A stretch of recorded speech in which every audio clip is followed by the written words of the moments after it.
Hello guys, welcome to Pakistani real reaction. तो कैसे हैं आप सब? मेरा नाम है मुदस्सिर, मैं हूं मुबशिर। सो गाइस, भारत का जो बजट आया 2024-25 का फुल उसका एक्सप्लेन वीडियो लेकर आए हैं। सब कुछ इसी वीडियो के अंदर होगा। 13-14 मिनट का वीडियो तो आखिर तक देखिएगा, हमें भी समझ आए, ताकि इस बार का मतलब आपके लिहाज से गाइस, पहले आप हमें अभी तक हमने मतलब इसमें किस चीज में बढ़ा है, किस चीज में कम हुआ है, क्या फायदा मिला है, क्या नहीं भाई। मतलब क्वेश्चन मेरा ये है कि मतलब आपके लिहाज से इस साल का बजट बेस्ट है या पिछले साल का, मतलब या इस पिछले साल का अच्छा था? तो कमेंट सेक्शन में लाजमी बताइएगा। काउंट करते हैं 3, 2, 1 एंड स्टार्ट। बजट 2024 आ चुका है और मुझे पता है इस बजट के रिलेटेड आपके दिमाग में काफी सारे सवाल हैं। आज के इस वीडियो में हम डिटेल में और सिंपल लैंग्वेज में हर एक पॉइंट को समझेंगे और आपके ऊपर उसका क्या इंपैक्ट होने वाला है उसे भी जस्टिफाई करेंगे। अगर आप इस चैनल को सब्सक्राइब कर रहे हो थोड़े समय से, बाय द वे अगर अभी तक सब्सक्राइब नहीं किया तो सब्सक्राइब कर लेना। तो अगर आपने इस चैनल को फॉलो किया है तो आपको पता होगा कि हम कभी भी सिंगल साइड की बात नहीं करते, ओवरऑल पर्सपेक्टिव की बात करते हैं, पॉजिटिव नेगेटिव। मुझे पता है स्टॉक मार्केट के रिलेटेड आप बहुत टेंशन में हो और बहुत गुस्सा है आपके अंदर, उस पॉइंट को भी डिटेल में कवर करेंगे, सारी बातों को खुल के रखेंगे और क्लियर डिस्कशन करेंगे। आपके ऊपर कितना इंपैक्ट होगा उसे भी कवर करेंगे। तो इंपॉर्टेंट है, एंड तक इस वीडियो को देख लीजिएगा। आ जाओ स्क्रीन पे चीजों को डिस्कस करना शुरू करते हैं। स्टार्टिंग में मैं हाईलाइट कर देता हूं कि इस बार सरकार ने रखा है फिस्कल डेफिसिट 4.9%, जो पुराने 5.1% से रिड्यूस होकर आया है, और टारगेट किया है 4.5% का। अगर ये फिस्कल डेफिसिट कम होता है तो कंट्री ओवरऑल इकोनॉमी और सबकी ग्रोथ के लिए ये पॉजिटिव होता है। इस पॉइंट को आप ध्यान रखिएगा। आ जाओ अब स्क्रीन पे एक एक पॉइंट को समझते हैं। सबसे पहले मैंने सरकार की जितनी भी मेजर स्कीम होती है वो आपके सामने प्रेजेंट कर दी है। कहां पे कितना एलोकेशन बढ़ा है आप देख सकते हो। सबसे पहले आप चेकआउट करिएगा मनरेगा, यहां पे एलोकेशन काफी अच्छा बढ़ा है, 60,000 करोड़ से बढ़ते बढ़ते 86,000 करोड़ पे पहुंच गया। रिसर्च एंड डेवलपमेंट में भी अच्छा खासा एलोकेशन बढ़ा है, ऑल्दो एलोकेशन का अमाउंट काफी छोटा है, सिर्फ 1200 करोड़ का है। न्यूक्लियर प्रोजेक्ट्स में भी एलोकेशन ऑलमोस्ट 4 गुना हो गया, 5 गुना हो गया, पॉजिटिव है। पीएलआई फॉर फार्मास्यूटिकल इंडस्ट्री काफी अच्छा बजट इंक्रीज हुआ है। आप देख सकते हो बजट काफी जगह से इंक्रीज हुआ है। ऑब्वियसली अगर स्कीम से बजट इंक्रीज हुआ है तो कहीं से बजट आएगा भी सही, वही आपकी नाराजगी कवर करेंगे। नेक्स्ट आप डेवलपमेंट ऑफ सेमीकंडक्टर्स की बात कर सकते हैं, बजट इंक्रीज हुआ है। सोलर पावर में अच्छा खासा इंक्रीज हुआ है, which is a good point. I feel अगर सोलर पावर को अडॉप्ट करती है कंट्री तो एक बेटर सिचुएशन होती है। जो डायरेक्ट बेनिफिट आपको एलपीजी में मिलता है वहां पे भी काफी अच्छा इंक्रीज है, मतलब आपके घर में जो गैस आती है वो सस्ती होने के चांसेस काफी बढ़ चुके हैं। And finally line of credit आपको मिलने की उम्मीद 3 गुना हो चुकी है, क्योंकि यहां का बजट भी बढ़ चुका है। अब बात करते हैं एक एक सेक्टर वाइज। सबसे पहले एग्रीकल्चर सेक्टर पे फोकस करते हैं। यहां पे बजट इंक्रीज होके 1.52 लाख करोड़ पे पहुंच गया है। अभी तक की इंडिया की हिस्ट्री का ये one of the highest budget हो चुका है जो एग्री सेक्टर के लिए एलोकेट किया गया है। यहां पे नेचुरल फार्मिंग से बोला जा रहा है कि 1 करोड़ फार्मर्स को इंपैक्ट किया जाएगा, उन्हें इवन सर्टिफिकेशन और ब्रांडिंग में मिल जाएगी अगले 2 सालों के अंदर। तो फार्मिंग से रिलेटेड स्टॉक्स के लिए इंपॉर्टेंट होगा। सेकेंडली 10,000 बेस्ड ऐसे नीड बेस्ड प्रोजेक्ट्स होने वाले हैं, रिसोर्सेज होने वाले हैं जिनको काफी यूजफुल रहेगा फार्मर्स के लिए। बाकी सारे पॉइंटर्स आप ऊपर चेकआउट कर सकते हो। फॉर एग्जांपल नई वेराइटी यील्डिंग के लिए अच्छे नए प्रोडक्ट निकल सके, इसके लिए इनिशिएटिव लिए जाएंगे। आत्मनिर्भर भारत के लिए प्रोडक्ट्स को प्रोवाइड किया जाएगा। ये सारे इनिशिएटिव एग्री सेक्टर के लिए हो रहे हैं। आगे और भी नेक्स्ट यूथ के लिए काफी इंपॉर्टेंट है ये वाला बजट। अगर आप एम्प्लॉय है प्लस अगर आप एम्प्लॉयर है तो आपके लिए और भी बेनिफिशियल हो जाता है। कहा जा रहा है कि आने वाले सालों में 5 साल की बात करी गई है, 20 लाख यूथ को स्किल्ड वर्क के लिए डेवलप कर दिया जाएगा। और यहां पे मेनली 3 स्कीम को डेवलपमेंट के लिए, जो ऐसी स्कीम है जो इमीडिएटली एम्प्लॉयर को बेनिफिट देने वाली है, एम्प्लॉयज को फायदा मिलने वाला है, वो इंट्रोड्यूस करी है। पहली स्कीम आती है कि 1 मंथ की सैलरी 3 इंस्टॉलमेंट में मैक्सिमम अप टू 15,000 रुपए वापस कर दिए जाएंगे एम्प्लॉयर को। यहां पे इंपॉर्टेंट है सैलरी का टोटल ब्रैकेट 1 लाख से ऊपर नहीं होना चाहिए और यहां पे आपका पीएफ का कंट्रीब्यूशन होना चाहिए, वही लोग इसमें एलिजिबल रहेंगे। रफली आप समझ सकते हो एक अच्छे नंबर ऑफ पीपल तक ये स्कीम पहुंचने वाली है। सेकंड, मैन्युफैक्चरिंग सेक्टर में जॉब्स को क्रिएशन करने के लिए फोकस किया गया है, जहां पे दोनों अगर एम्प्लॉय प्रोविडेंट फंड पे करता है और एम्प्लॉय भी उसमें सपोर्ट करता है और अपना पार्ट पे करता है तो पहले 4 साल में उन्हें इंसेंटिव्स मिले जाएंगे और ये 30 लाख यूथ को फायदा देगा। एंड फाइनली गवर्नमेंट रिइंबर्स करेगी ईपीएफओ को contribution up to 3,000 rupees per month for 2 years for all the new hirees. काफी एडिशनल बेनिफिट है, आपका पैसा सरकार आपके लिए रिइंबर्स करके देगी। तो ऑब्वियसली जितने भी एम्प्लॉयर्स होंगे वो अपने एम्प्लॉयज का प्रोविडेंट फंड प्रॉपर्ली करवाएंगे तो उनके लिए फायदा है। 50 लाख से ज्यादा लोग इसमें इंपैक्ट होने वाले हैं। तो ये जो कंप्लीट यूथ के लिए आया है, एम्प्लॉयमेंट के सेगमेंट के लिए आया, it's a big thumbs up. अच्छा सेगमेंट है, अच्छी पॉइंटर्स आए और अच्छी अच्छी चीजें बताई गई है। अर्बन डेवलपमेंट फोकस में रहेगा, पीएम आवास योजना फोकस में रहेगी और कोशिश करी जाएगी 10 लाख करोड़ का यहां पे इन्वेस्टमेंट किया जाए, जिसमें सेंटर की तरफ से रफली 2 लाख करोड़ के आसपास का इन्वेस्टमेंट यहां पे आएगा। बाकी अलग अलग तरीके से लाया जाएगा, जिसमें टोटल इंपैक्ट करा जाएगा 1 करोड़ लोगों को। बड़ा नंबर है। स्टैंप ड्यूटी रिडक्शन करी जा रही है स्पेसिफिकली विमेंस के लिए। स्ट्रीट मार्केट को प्रमोट किया जा रहा है, कुछ सेलेक्टेड ऐसे विलेजेस, ऐसी लोकेशंस को चूज किया जाएगा जहां पे प्रमोट किया जाएगा इन्हें।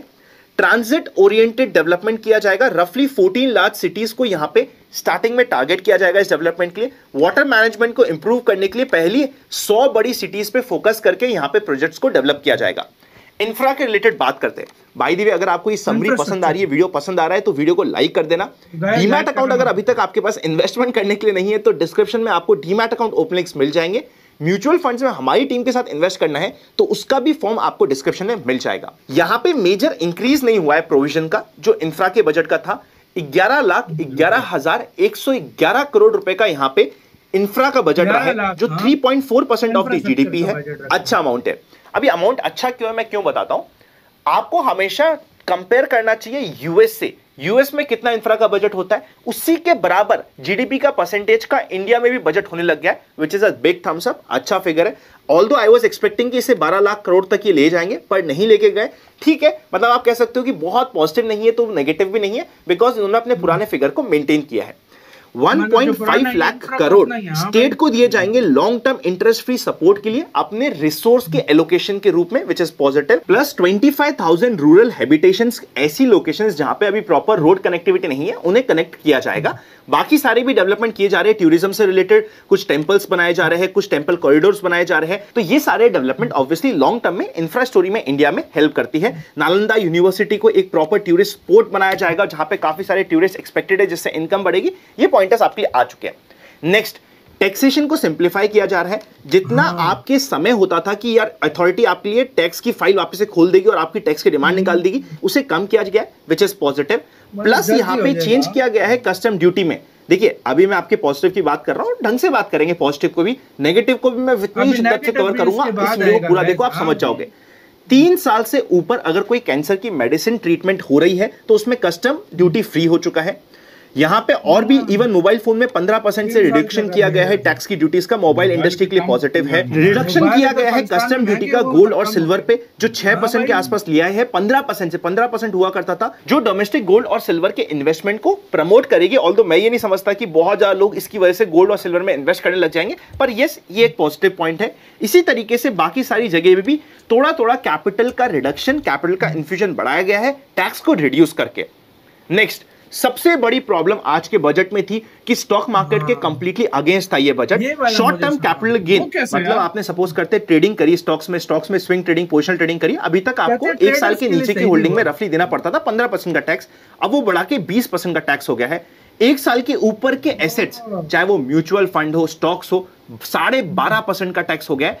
At the same time STT को भी इन्होंने बढ़ा दिया है। अब मैं ना एक सिंपल से आपको स्टोरी बताता हूं। 2004 में इंडिया में लगा करता था लॉन्ग टर्म कैपिटल गेन, पर उसको हटा के एसटीटी को इंट्रोड्यूस किया, बिकॉज पिछले 4-5 साल में कोई टैक्सेशन आया ही नहीं था। तो सरकार ने कहा यार टैक्सेशन तो आ नहीं रहा, पैसा बन नहीं रहा, लॉन्ग टर्म कैपिटल गेन को हटा ही दो, अपन तो सिर्फ एसटीटी लेते हैं जो हर ट्रांजेक्शन में लगा जाएगा, इसलिए एसटीटी को इंट्रोड्यूस किया गया। जिस समय एसटीटी इंट्रोड्यूस हुआ था वो एज एडवांस टैक्स इंट्रोड्यूस हुआ था। अगर आपने एसटीटी पे किया, एंड में आपके लिए टैक्स लायबिलिटी होती है, तो टैक्स लायबिलिटी में से रिड्यूस हो जाता था एसटीटी। बाद में 5 साल बाद रफली 2009 में कहा गया इसको हम एडवांस टैक्स के जैसे नहीं देंगे, ये तो आपका खर्चा हो गया, ये आपका एक्सपेंडिचर हो गया। बहुत बड़ा नेगेटिव था ये स्टॉक मार्केट के लिए। 2009 में ऐसा पब्लिश किया गया।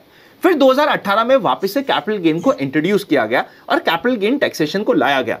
अब उसी कैपिटल गेन टैक्सेशन को बढ़ा दिया, पर जो एसटीटी, बिकॉज ये एसटीटी आया था, बिकॉज कोई कैपिटल गेन टैक्सेशन नहीं था, इसको भी हटाया नहीं गया, कैपिटल गेन को भी बढ़ा दिया गया, इंट्रोड्यूस कर दिया गया। मतलब ऐसा हो गया है कि एक आम इन्वेस्टर अपना पैसा बचाता है, प्रॉपर्ली टैक्स देता है सरकार को, फिर बचे हुए पैसे को मार्केट में इन्वेस्ट करता है, एक्स्ट्रा रिस्क लेता है, ये सोचते हुए कि भैया स्टॉक मार्केट से शायद मेरी आने वाली पुश्तों के लिए मैं कैपिटल को इकट्ठा कर सकूं, अपने गोल्स के लिए एक बड़े अच्छे रिटर्न्स ले सकूं, जिसकी वजह से मैं रिस्क भी ले रहा हूं बिकॉज लॉस होता है तो उसमें सरकार आपको कोई मदद नहीं करती है। ऐसा नहीं है कि सरकार यहाँ पे टैक्स ले रही है तो वहां पे आपको मदद लग रही है, और वैसे ही आपके ऊपर डबल टैक्सेशन हो रहा है। पहले तो आपने टैक्सेशन दे दिया अपनी सैलरी के ऊपर, दूसरा आपने टैक्सेशन दे दिया एसटीटी का, अब तीसरा आपके ऊपर long term capital gain taxation को बढ़ाया गया है, short term capital gain taxation को बढ़ा दिया गया है। ये किस तरीके से सोचा सरकार ने मुझे समझ नहीं आ रहा। मुझे ये इंटेंशन लग रहा है सरकार का कि सरकार चाह रही है कि स्टॉक मार्केट बहुत बढ़ गया है, इससे थोड़ा रोका जाए। पर जब भी सरकार ये चाहती है ना कि मैं कंट्रोल करूंगी स्टॉक मार्केट को, यूजुअली ऐसा होता नहीं है लॉन्ग टर्म में, अगले 2 साल 3-4 साल 4 साल में ऐसा यूजुअली होता नहीं है। सरकार का यह भी कहना है कि उन्हें बहुत दिक्कत है कि लोग ट्रेडिंग कर रहे हो, ट्रेडिंग में लॉस कर रहे हैं, हमें बहुत दिक्कत है, बहुत सहानुभूति है। अगर आपको लोगों से सहानुभूति है कि लोग ट्रेडिंग ना करें, फ्यूचर ऑप्शंस पे काम नहीं करें, तो आपको एसटीटी बढ़ाने से कोई सॉल्यूशन नहीं होगा। कोई चीज महंगी हो जाने से हम उसका ट्रेड करना नहीं छोड़ देंगे। अगर आपको एक्चुअली रिटेलर्स का सोचना था, भला करना था, तो आपको जो ये हर महीने नई नई वीकली एक्सपायरीज आ जाती है, नए नए इंडेक्स आ जाते हैं, एक तो आप वीकली एक्सपायरी बंद कर दो। वीकली एक्सपायरी होगी, ऑब्वियसली लोगों ने ट्रेड करना पहले ही कम कर दिया, सिर्फ मंथली एक्सपायरी रखो। नए नए इंडेक्स जो आप इंट्रोड्यूस कर देते हो वो करना बंद करो। एक तरफ तो आप नए नए इंडेक्स इंट्रोड्यूस कर रहे हो, वीकली एक्सपायरीज इंट्रोड्यूस कर रहे हो, ऑलमोस्ट हर दिन मार्केट में अब तो एक्सपायरी हो गई है, मंडे को छोड़ के, मतलब हर दिन मार्केट में एक्सपायरी हो गई, एक आध दिन को छोड़ के, मतलब तो पूरे महीने ही एक्सपायरी खेलते रहते हैं। और आप कह रहे हो कि लोग लॉस कर रहे हैं, हम लोगों के लिए कंसर्न है इसलिए एसटीटी बढ़ा रहे हैं। इससे कुछ भी नहीं होगा। पिछले साल एसटीटी का कलेक्शन था 25,000 करोड़ का, आप लिख के रख लीजिए अगले साल इस सरकार का कंप्लीट एसटीटी से जो कलेक्शन होने वाला है वो 40,000 करोड़ से ऊपर का ही होगा। फिर सरकार बोलेगी कि हमें और रिड्यूस करनी है ट्रेडिंग और हम और टैक्स बढ़ा रहे हैं। टैक्स बढ़ाने से कोई फायदा नहीं होने वाला, लोग ट्रेडिंग करना नहीं छोड़ेंगे। अगर छूट रहा होता तो आपकी जो बेटिंग एप्स होती है वहां पे बेटिंग का काम नहीं होता, लोग सट्टा नहीं मारते क्योंकि वो लोगों को चाहिए कि भैया मैं रिच बन सकूं। अगर आप चाहते हो कि लोग जल्दी से क्विक रिच थ्योरीज को छोड़े, लोग काम करके मार्केट में आए, आप सर्टिफिकेशन निकाल दो कि अगर आपकी यही एजुकेशन नहीं है या आपके पास इतना कैपिटल नहीं तो आप एफएनओ नहीं कर सकते। समझ आता है कि आपका इंटेंशन सही है, पर यहां पे मेरी पर्सनल लिमिटेड अंडरस्टैंडिंग के अकॉर्डिंग मैं किसी सरकार पे कोई ब्लेम नहीं डाल रहा, पर दिख यही रहा है कि सिर्फ सरकार ने रिटेलर्स को सामने रख के उन्हीं से ज्यादा पैसा निकालने की ये स्कीम निकाली है। ये इस कंप्लीट बजट का सबसे नेगेटिव पॉइंट है। यहां तक जब हम बजट में नहीं पहुंचे थे ना, इससे पहले बजट में अगर आप मुझे रेटिंग देने के लिए बोलते, मैं कहता ये बजट 8-10 में से पॉइंट दे दूंगा या 9 पॉइंट दे दूंगा 10 में से। फैंटास्टिक बजट है, इकोनॉमी के सपोर्ट का बजट है, सब कुछ ठीक चल रहा है, खराब कुछ भी पॉइंट नहीं आया। और ये बजट का पॉइंटर आते ही मेरी रेटिंग 2, 3, 4 भी दूंगा ना, तो आप मुझे पता है कि कमेंट में बोलोगे 2, 3, 4 रेटिंग किस बात की दी भैया, इसमें तो हमारे बिल्कुल पैसा निकाल लिया जेब से। तो हाँ, ये आपके लिए एक बहुत बड़ा नेगेटिव पॉइंट है।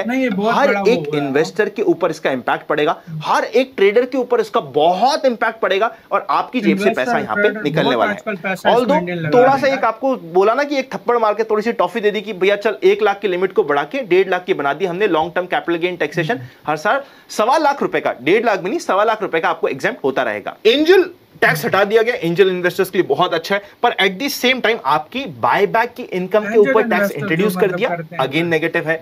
फॉरेन का कॉर्पोरेट टैक्स को थोड़ा रिड्यूस किया गया, सेफ हार्बर रेट्स प्रोवाइड करेगी। ये छोटे छोटे पॉइंटर्स है, इतने बड़े मेजर नहीं है। सबसे मेजर और नेगेटिव पॉइंटर आज के बजट का था ये, जो सबकी जेबों पे थोड़ा थोड़ा पैसा निकालने वाला है। फाइनली न्यू टैक्स रिजीम को वापस से प्रमोट करते हुए, जो मेरे हिसाब से अगेन न्यू टैक्स रिजीम के साथ साथ ओल्ड टैक्स रिजीम को भी प्रमोट करना चाहिए, बिकॉज ओल्ड टैक्स रिजीम में कंपल्शन इन्वेस्टमेंट्स होते हैं, लोगों की सेविंग्स होती है। पर यस, न्यू टैक्स रिजीम्स की नई रेट्स आपके सामने स्क्रीन पे चल रही है। रफली 17,500 रुपीज का यहां पे आपकी सेविंग हो सकती है, जो यहां पे कंप्लीट बताया गया है। स्टैंडर्ड डिडक्शन को भी 50,000 से बढ़ा के 75,000 कर दिया है, पॉजिटिव है।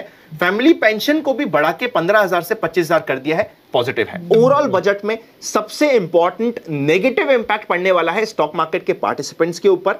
सबसे ज्यादा पॉजिटिव इंपैक्ट पड़ने वाला है एम्प्लॉयर और एम्प्लॉइज के ऊपर, एग्री सेक्टर्स के ऊपर और बिहार के ऊपर। I don't know why, Bihar के रिलेटेड बहुत सारे पॉजिटिव पॉइंट्स थे। बिहार और आंध्र प्रदेश फोकस में था इस कंप्लीट बजट में और उन्हें काफी कुछ मिला है बजट में, तो बिहार के डेवलपमेंट के लिए this budget was very good.